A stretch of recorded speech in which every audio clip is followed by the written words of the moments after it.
Welcome back, everybody, to our second part of our application guide for the 2025 MIST application process.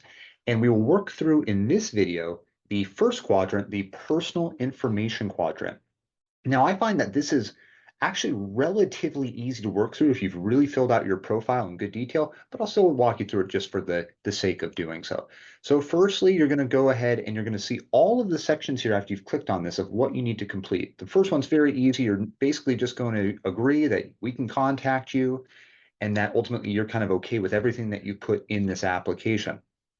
Now, if you do that, you can move on to the next where you're just doing some basic biographic information, your legal name, some of those good things. Now, ultimately, I think these are relatively, once again, pretty straightforward. What you'd want to do is just make sure that you're identifying these as best you can. But this is information that's not going to be used for or against you in the application process. It's really back-end data collection for the Cal State system. Now, what's most important to me is your contact information being as kind of current as possible, might be the best way to put that. I'm personally not going to call you or text you, even though you can authorize text messages. We don't particularly do that at this program, but I do a lot of email communication with applicants. So using an email that you use on a regular basis will benefit you. I don't try to over communicate, usually send out an update about once a month during the application process. But if you give the email that you're most apt to use, you're more likely to receive communication from both myself and from the graduate admissions office on campus on the status of your application as you're working through that. So you can see you'll have your mailing address. What's really important here in terms of your mailing address and your current address is helping to determine California state residency.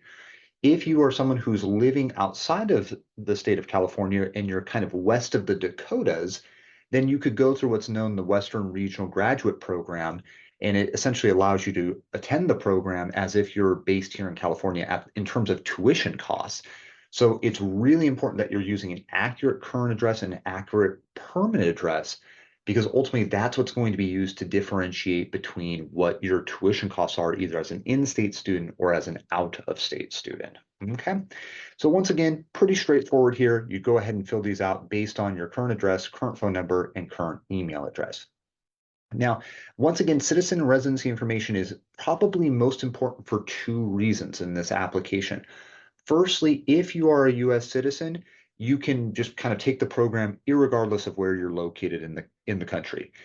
Where this could be problematic is if you're an international student, our program does not offer student visas. Basically, the program doesn't offer enough time on campus to qualify for the type of student visa that would allow a student to live permanently in the United States while studying for this program. Now, while you could certainly take the program online, for many students, that's kind of a deal breaker, and I understand that. So if ultimately you are an international student, you might want to consider that before kind of progressing through the application process. But in either case, kind of notating your residency is once again kind of important from a tuition standpoint, but also from a more of a qualification standpoint. Okay, if you ultimately need a student visa to be here, that could certainly be impacted based on how you fill this out. Most important for tuition is the California residency.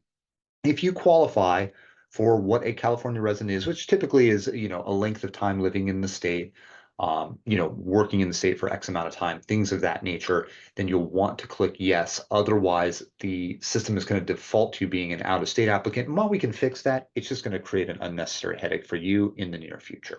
Okay. Now, similarly to the biographic information, there's a race and ethnicity section here. Personally, I just fill it out as best that I can. But if you're somebody who's, doesn't want to ultimately share that information, you don't have to. You can use the decline to state or the none of the above box. It really does not matter, once again, to us at the program level. So just something to keep in mind there that this is really up to you to share how you feel comfortable with. Now, in the other information section, once again, there's some areas here that are actually somewhat important. Firstly, the Social Security number is really helpful if you're looking to go through the program using financial aid or student loans. I would include your Social Security number if you have it readily available within your application. Another item that is of good help to you is if you are a military dependent who may end up using kind of educational benefits earned to you either as a service member yourself or as a dependent thereof, You can ultimately go ahead and notate that in this particular Dropbox.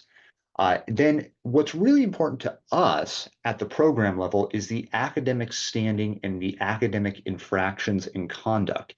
Now, this isn't necessarily something that would totally keep you from being in the program, but we do want to know if you were in good standing with the last university that you attended and how your academic performance was at those universities. So these are simple yes or no questions.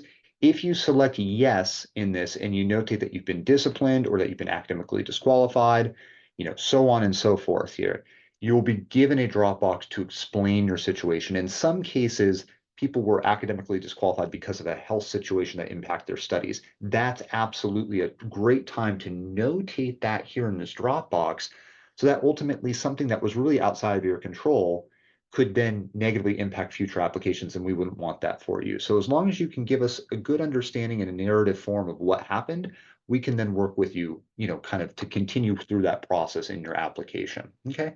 And then lastly, these are some, kind of simple identifying information if you see yourself going on to a teacher credentialing program in the future, if you're an RN, or if you want to make use of CalFresh. Those are all things that are not terribly relevant to your application, so I'm going to skip over those.